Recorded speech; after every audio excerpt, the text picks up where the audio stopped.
बहू, मुझे लगता है तुम शादी की वजह से कुछ ज्यादा ही थक गई हो। आज तुम्हारी पहली रसोई की रस्म थी।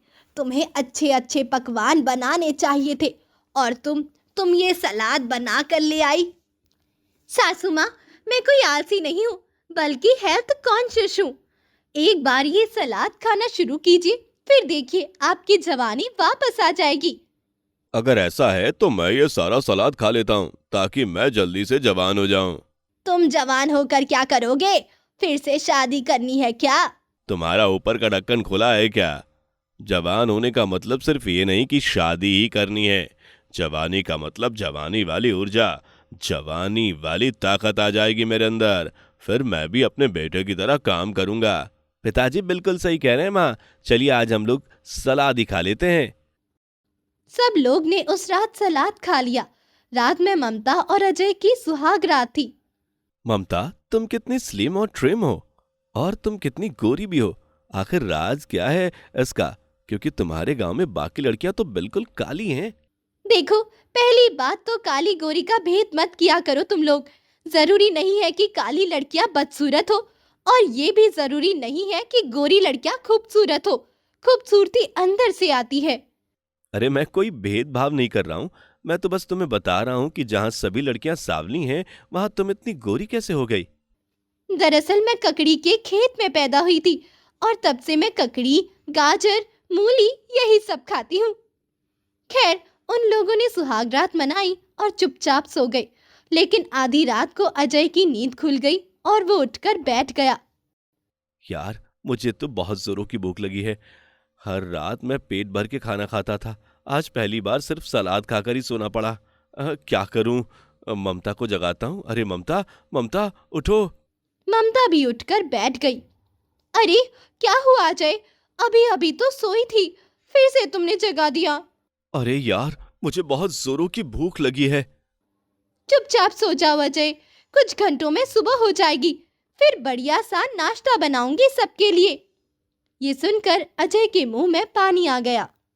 क्या बात है ममता, तुम बढ़िया सा नाश्ता बनाओगी तो मैं फिर कुछ घंटे भूख बर्दाश्त कर लेता हूँ। खैर, अजय सोने की कोशिश करता रहा, लेकिन भूख की वजह से उसे नींद नहीं आई। जैसे ही सुबह हुई, वो नहा धोकर तैयार हो गया। ममता किचन में गई और ककड़ी, गाजर, मूली ये सब काटने लगी और एक बेहतरीन सा सलाद बना लिया। सलाद के ऊपर उसने जलजीरा और काला नमक भी डाल दिया। आज का नाश्ता बहुत ही हेल्दी और स्वादिष्ट है। देखना, मेरे ससुराल वालों को मजा आ जाएगा। ममता नाश्ता लेकर बाहर टेबल पर आई तो देखा कि उसके सास, ससुर और पति तीनों अपना पेट पकड़कर बैठे हुए थे। बहू, जल्दी से नाश्ता लेकर आओ। भूख की वजह से हमारे पेट में चूहे दौड़ रहे हैं। हाँ हाँ, क्यों नहीं। ये लीजिए आप लोगों का बेहतरीन नाश्ता। इसे खाकर ही आपकी भूख खत्म हो जाएगी। आपके अंदर एनर्जी भी बहुत आ जाएगी। बहू, ये क्या है? फिर से तू सलाद बना कर ले आई। खाना कहाँ है? सासू माँ, खाना आपके सामने रखा है और आप पूछ रही हो कि खाना कहाँ है? अरे, यही खाना है। सलाद ही सबसे ज्यादा हेल्दी होता है। मैंने इंटरनेट पर पढ़ा था कि शादी के बाद लड़कियों की उम्र जल्दी जल्दी बढ़ने लगती है। इसीलिए अब मैं खुद तो सलाद खाऊंगी ही, आप सबको भी सिर्फ सलाद ही खिलाऊंगी। अरे बातें बाद में कर लेना, अभी जो सामने है जल्दी से खा लेते हैं। कम से कम भूख तो शांत होगी थोड़ी बहुत। सब लोग मिलकर जल्दी जल्दी जानवरों की तरह सलाद खाने लगे और कुछ ही मिनटों में सारा नाश्ता चट कर दिया। ये लोग तो एक नंबर के भुक्कड़ हैं। मेरे लिए जरा सा भी नाश्ता नहीं बचाया। खैर, सबने नाश्ता किया, सब अपने अपने काम में लग गई। ममता अपने कपड़े धोने लगी। वो कपड़े छत पे फैलाकर नीचे आई थी कि फिर से सभी को एक साथ भूख लगने लगी। बहू, इस बार जल्दी से कुछ ऐसा बना दे जिससे कम से कम शाम तक हमें भूख ना लगे। बहुत जोर की भूख लगी है हमें। सासू माँ, अभी 1 घंटे पहले तो नाश्ता किया था, फिर से भूख लगने लगी। बहू, इतना सा सलाद खाने से क्या होता है? जल्दी से जा और इस बार सलाद मत बनाना, खाना बना लेना। सलाद तू अपने लिए बना लेना सिर्फ। ममता बिना कुछ बोले किचन में जाती है। ऐसा करती हूँ, इस घर में जितना भी अनाज, सब्जी, दाल, मसाले हैं, ये सब जाकर बाहर गरीबों को दान कर देती हूँ, वरना ये लोग चुपके से खुद के लिए खाना बना लेंगे। ममता ने सारा राशन उठाया और पीछे वाले दरवाजे से बाहर चली गई और गरीबों के घर में दान कर दिया। बिटिया, भगवान तुम्हारा भला करे। उसके बाद ममता जल्दी से पीछे वाले दरवाजे से किचन में आकर फिर से सलाद बनाने लगी। बाकी लोग खाने की टेबल पर बैठे हुए थे। माँ, पिताजी, इस बार ममता ने बहुत टाइम लगा दिया किचन में। लगता है अच्छे अच्छे पकवान बना रही होगी। हाँ बेटा, मैंने ही उससे कहा है कि इस बार अच्छे अच्छे पकवान बनाना। मेरी बात तो बहू टाल नहीं सकती। इतने में ममता एक बार फिर से सलाद लेकर आ गई। टाल सकती नहीं सासू माँ, टाल दिया है। अब इस घर में सलाद के अलावा कुछ भी नहीं खाया जाएगा। सभी लोग अपना माथा पकड़कर बैठ गए, लेकिन भूख भी इतनी तेज लगी थी कि एक बार फिर से सब लोगों ने सलाद खा लिया। अब सलाद खाने की वजह से उन्हें हर घंटे भूख लगने लगती थी, लेकिन ममता भी जिद्दी थी। वो एक दिन में 10 बार उन लोगों के लिए सलाद बनाकर खिलाती थी। ऐसे ही कई महीने बीत गए। फिर एक रोज, माँ, पिताजी, ममता, मेरे पेट में बहुत मरोड़ मच रही है। ऐसा लग रहा है मैं अब उठ ही नहीं पाऊंगा। बेटा, मेरी तो किडनी में बहुत तेज दर्द हो रहा है। बेटा, मेरी भी हालत बहुत खराब हो रही है। मेरे भी पेट में बहुत दर्द हो रहा है। ऐसा लग रहा है मैं बर्दाश्त नहीं कर पाऊंगी। अजय, जल्दी से डॉक्टर को बुला लो। अजय ने तुरंत फोन करके डॉक्टर को बुला लिया। डॉक्टर ने उन लोगों को नॉर्मली चेकअप किया और कहा, देखिए, मामला कुछ सीरियस लग रहा है। आप लोग को हॉस्पिटल चलना पड़ेगा। डॉक्टर ने एम्बुलेंस बुलाकर उन सभी को अस्पताल में एडमिट किया। उसके बाद उनके बहुत सारे टेस्ट हुए। रिपोर्ट्स आने के बाद डॉक्टर ने कहा, आप सभी की किडनी में बहुत सारे इन्फेक्शन हो चुके हैं। पेट में भी बहुत सारी गड़बड़ है। आप लोग नमक और अनाज क्या बिल्कुल नहीं खाते? अरे नहीं डॉक्टर साहब, हमारी बहू जब से आई है तब से आज तक हमें सिर्फ सलाद ही खिला रही है और कुछ नहीं। डॉक्टर साहब, सलाद खाने की वजह से ये सब नहीं हुआ होगा। आप तो जानते ही होंगे कि सलाद हमारे लिए कितना हेल्दी है और मैं बहुत ही हेल्थ कॉन्शियस हूँ। देखिए ममता जी, आप हेल्थ कॉन्शियस हैं, ये बड़ी अच्छी बात है, लेकिन इसका मतलब ये नहीं कि हम दिन रात सलाद ही खाते रहें। हमारे पेट में अनाज जाना बहुत ज़रूरी है। जिंदा रहने के लिए हेल्दी खाना अनाज से भी बनाया जा सकता है। ज़्यादा तेल का इस्तेमाल मत करो, ज़्यादा मसाले का इस्तेमाल मत करो, बस बन गया हेल्दी खाना। और आप लोग को पता नहीं हो तो मैं एक लिस्ट बना कर दे दूंगा, जिससे आप लोग ढेर सारे पकवान हेल्दी तरीके से खा सकेंगे। डॉक्टर साहब, मुझे तो हेल्दी खाने के बारे में सिर्फ सलाद ही मालूम था। जल्दी से हमारा इलाज कर दीजिए और वो लिस्ट मुझे दे दीजिए, ताकि मैं अपने ससुराल वालों को अच्छे अच्छे हेल्दी पकवान बनाकर खिला सकूं। डॉक्टर ने उन लोगों का इलाज शुरू किया और एक हफ्ते के अंदर वो सब ठीक होकर घर वापस आ गए। अब उस लिस्ट की मदद से ममता ने पहली बार अच्छे अच्छे पकवान बनाए जो बहुत हेल्दी थे। ममता भी उन लोगों के साथ बैठकर खाना खाने लगी। मुझे तो पता ही नहीं था कि ये खाना भी हेल्दी और इतना स्वादिष्ट हो सकता है। ये खाना खाकर ऐसा लग रहा है कि अब हमारे अंदर थोड़ी एनर्जी आई है। सासू माँ, ससुर जी, अजय, मुझे माफ कर देना। मेरी वजह से आप लोगों की ये हालत हुई। अरे नहीं बहू, तूने तो हम सबके बारे में अच्छा ही सोचा, लेकिन जो भी हुआ हम लोग हॉस्पिटलाइज्ड हो गए। ये सब कुछ बहुत अच्छा हुआ, वरना हमें जिंदगी भर सिर्फ सलाद ही खाना पड़ता। उस दिन के बाद दिन में 10 बार सलाद खाना बंद हो गया और सब लोग खुशी खुशी एक साथ रहने लगे। छी छी छी छी, सुबह सुबह यहाँ बरामदे में किसने पॉटी कर दी? इतने में वहां पर उसकी बहू पायल और बेटा विक्रम आ गया। सासू माँ, ये पॉटी नहीं, गाजर का हलवा है। क्यों सुबह सुबह मुझे पागल बना रही है बहू? साफ साफ पॉटी लग रही है। इसका रंग पीला नहीं, लाल है। शायद आप भूल गई कि आपको सिर्फ पीला रंग ही दिखाई देता है, इसलिए शायद आपको धोखा हो गया है। ये पीला है, ध्यान से देखिए, आपको ब्लैक एंड व्हाइट दिख रहा होगा।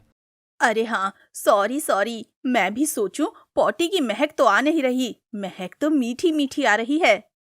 और किसी की भी पॉटी मीठी तो हो नहीं सकती, क्यों सासू माँ? बहू, मेरे सामने ऐसी बातें मत कर, वरना मुझे उल्टी हो जाएगी। जल्दी से जा और मेरे लिए पीले कद्दू का जूस बना कर ला। जी सासू माँ, अभी लाई।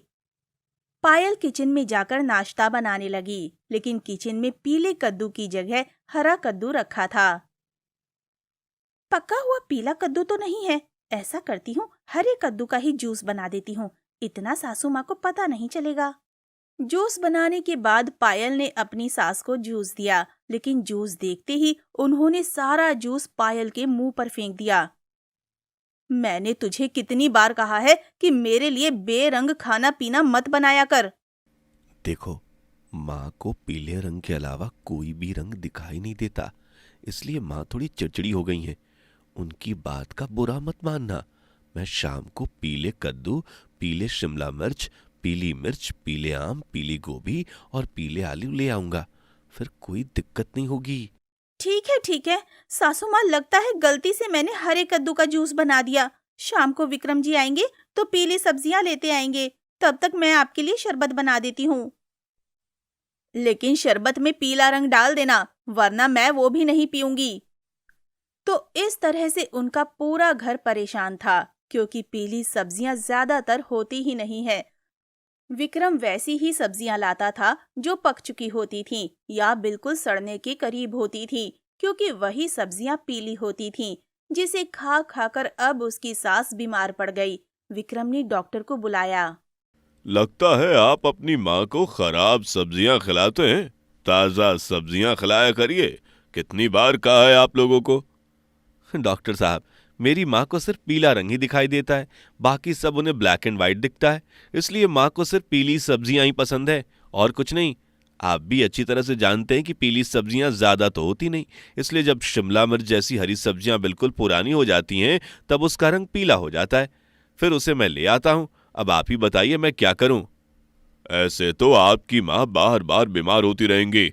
आप लोगों ने इन्हें किसी आंख के डॉक्टर को नहीं दिखाया क्या? यहां से लेकर अमेरिका तक बड़े बड़े आई स्पेशलिस्ट को दिखाया है, पर कोई फायदा नहीं हुआ। खैर, मैंने दवाइयां दे दी हैं, टाइम पर खिलाते रहना और कोशिश करना कि पीली सब्जियां ना खिलानी पड़े। डॉक्टर साहब वहां से चले गए।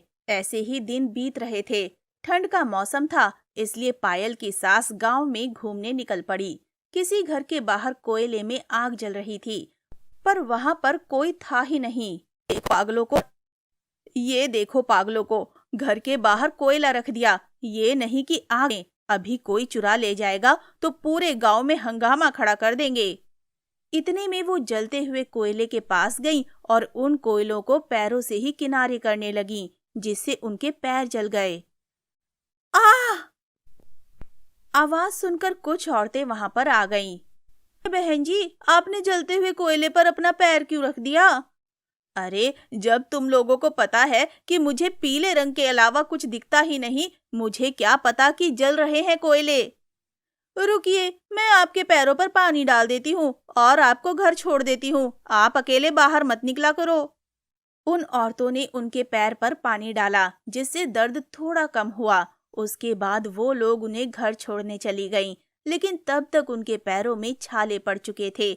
उसके बेटे और बहू हैरान हो गए। बेटा, अपनी माँ को इस तरह अकेले मत बाहर भेजा करो। इन्हें तो चांद भी काला ही दिखाई देता होगा। सूरज के अलावा इन्हें आसमान में कुछ दिखता ही नहीं होगा। तुम लोग यहाँ से जाओ, मुझे ताने मत मारो। वो औरतें वहां से चली गईं। इसके बाद विक्रम ने फिर से डॉक्टर को बुलाया और अपनी माँ के पैरों में ड्रेसिंग करवाई। अब विक्रम बहुत परेशान रहने लगा, क्योंकि हर दिन ऐसी कोई न कोई शिकायत आ ही जाती थी। उनकी वजह से घर में सिर्फ पीली सब्जियां ही बन रही थीं। ये उससे भी बड़ी समस्या थी। फिर एक रात विक्रम ने अपनी पत्नी से बात की। पायल, मेरी माँ को पीलिया तो है नहीं और ना ही कोई डॉक्टर कुछ बता पा रहा है। तुम्हारी नजर में कोई पहुंचा हुआ तांत्रिक है क्या? मैं अंधविश्वास में तो नहीं मानता, लेकिन इसके अलावा कोई दूसरा रास्ता नहीं बचा। सही कह रहे हो आप। सासू माँ की वजह से हमें भी पीली पीली सब्जियां खानी पड़ती हैं। मेरे मायके से थोड़ी दूर घने जंगलों के बीच एक गुफा है। उस गुफा में एक तांत्रिक रहता है। अगर आप कहें तो कल चलते हैं। ठीक है, पर माँ को इस बारे में कुछ पता नहीं चलना चाहिए। वरना वो वहां जाने को मना करेंगी। अगले ही दिन दोनों पति पत्नी उस तांत्रिक के पास पहुंच गए। विक्रम ने अपनी माँ की तस्वीर तांत्रिक को दिखाई और सारी बात उन्हें बता दी। उसके बाद विक्रम ने कहा, बाबा, इस दुनिया में सैकड़ों रंग हैं, पर मेरी माँ जन्म से ही सिर्फ पीला रंग ही देखती हैं। मैं चाहता हूँ मेरी माँ इस दुनिया के हर रंग को देखे। पहले मेरी बात ध्यान से सुनो। तुम्हारी माँ पिछले जन्म में उज्जैन की महारानी थी। एक महिला होने के बावजूद वो मर्दों से युद्ध किया करती थी। आसपास के सभी राजा उनसे खौफ खाते थे। फिर एक दिन दूसरे राज्य के राजा ने अपने सैनिक से कहा, मैंने आज तक एक से बढ़कर एक योद्धा को हराया है, पर उस महिला को नहीं हरा पा रहा हूं। वो राज्य हमें किसी भी कीमत पर जीतना है, फिर चाहे उसके लिए हमें कोई भी रास्ता अपनाना पड़े। सेनापति, आज तुम महारानी के राजमहल में आग लगा दो। ना रहेगा बांस, ना बजेगी बांसुरी। जो आज्ञा महाराज। उसके बाद वो सेनापति रात में कुछ सैनिकों को लेकर महारानी के राजमहल के बाहर पहुंचा और उसने राजमहल में आग लगा दी। महारानी अपने राजमहल में सुकून की नींद सो रही थी। जब उनकी नींद खुली तो पूरा महल जल रहा था और महारानी उस महल के अंदर ही थी। थोड़ी देर बाद वो उसी आग में जलकर ऊपर वाले को प्यारी हो गईं। मतलब आखिरी समय उनकी आंखों के चारों तरफ पीली पीली रोशनी थी, जिस वजह से उन्हें सिर्फ पीला रंग ही दिखाई देता है। क्या मैं सही कह रहा हूं बाबा? सही कह रहे हो, बिल्कुल सही कह रहे हो। आग की लपटें उनकी आत्मा तक समा गई थीं। ऐसा इसलिए हुआ, लेकिन अगर वो असर अपनी माँ की आत्मा से तुम अलग करना चाहते हो तो बिल्कुल वैसी ही घटना तुम्हें फिर से दोहरानी पड़ेगी। ये सुनकर विक्रम और पायल हैरान हो गए। बाबा, इसका मतलब हमें अपने पूरे घर को जला देना होगा और उसके अंदर सासू माँ भी रहेंगी। इससे तो सासू माँ फिर से भगवान को प्यारी हो जाएंगी। एक तो आजकल के पढ़े लिखे बच्चे जरा भी अपना दिमाग नहीं लगा सकते। तुम लोगों को अपना घर जलाने की कोई जरूरत नहीं। अपने गांव में ही मिट्टी की एक छोटी सी झोपड़ी बना लेना। उस झोपड़ी की दीवारों में घी लगा देना, जिससे आग सिर्फ दीवारों में ही लग सके, और झोपड़ी के बीचों बीच अपनी माँ को बिठा देना। फिर बाहर से आग लगा देना। वो आग तुम्हारी माँ तक नहीं पहुंचेगी, लेकिन फिर भी खतरा तो है ही। अगर ऐसा कर सकते हो तो करो, वरना इसके अलावा कोई रास्ता नहीं। विक्रम और पायल घर वापस आ गए, लेकिन विक्रम ने निश्चय कर लिया था कि वो ऐसा जरूर करेगा। इसलिए अगले ही दिन से उसने गांव से थोड़ी दूर पर एक कच्ची मिट्टी की झोपड़ी बनानी शुरू कर दी, जो 15 दिन के अंदर बनकर तैयार हो गई। फिर उसने अपनी माँ से कहा, माँ, आजकल कच्चे मकान दिखना बिल्कुल बंद हो गए हैं, इसलिए मैंने अपने खेतों में कच्ची मिट्टी की झोपड़ी बनाई है। चलिए आपको दिखाता हूँ। तेरे अंदर भी ना जाने कौन कौन से कीड़े काटते रहते हैं। चल ठीक है, देख लेते हैं तेरी झोपड़ी। विक्रम, पायल और पायल की सास तीनों गांव से दूर उस कच्ची झोपड़ी में चले गए। बीचों बीच एक खटिया पड़ी थी, जिस पर विक्रम ने अपनी माँ को बिठा दिया और पायल से कहा, माँ, आप यहीं बैठो, हम अभी आए। आपके लिए सरप्राइज है। राधिका, जरा मेरे साथ चलो। पायल और विक्रम झोपड़ी से बाहर चले आए। दोनों आग लगाने की पूरी तैयारी कर चुके थे, लेकिन फिर भी दोनों को डर लग रहा था। हाँ। इतना बोलते ही विक्रम ने झोपड़ी में आग लगा दी। धीरे धीरे पूरी झोपड़ी जलने लगी और उसकी माँ अंदर तड़पने लगी। हालांकि उसके पास तक आग नहीं पहुंच रही थी, फिर भी वो घबरा गई। अरे, ये क्या हो गया? इस झोपड़ी में तो आग लग गई। अरे बचाओ, कोई बचाओ। लगभग 10 मिनट तक विक्रम की माँ झोपड़ी के अंदर तड़पती रही, पर कोई उसे बचाने नहीं आया। थोड़ी देर बाद विक्रम ने पानी डालकर आग बुझा दी और अपनी माँ को बाहर ले आया। तुम दोनों मिलकर मुझे ऊपर पहुंचाना चाहते थे क्या? और बहू, मैंने तुझसे कितनी बार कहा है कि सिर्फ पीली साड़ी ही मेरे सामने पहना कर। ये गुलाबी साड़ी क्यों पहन ली तूने? सासू माँ, आपको गुलाबी रंग दिखाई दे रहा है? पायल की बात सुनकर उसकी सास भी हैरान हो गईं। अरे हाँ, मुझे तो अब सारे रंग दिखाई देने लगे। वो देखो, हरे हरे पेड़ पौधे। विक्रम, तूने ब्लैक कलर का जैकेट पहन रखा है। नीला आसमान भी मुझे दिखाई दे रहा है। वो देखो, रंग बिरंगे पक्षी। सब कुछ दिखाई देने लगा है मुझे। लेकिन ये सब हुआ कैसे? उसके बाद विक्रम ने सारी बात अपनी माँ को बता दी। इस तरह से पायल की सास को अब हर रंग दिखाई देने लगा और उनके घर में पीली सब्जी बनना भी बंद हो गया। सब खुशी खुशी रहने लगे।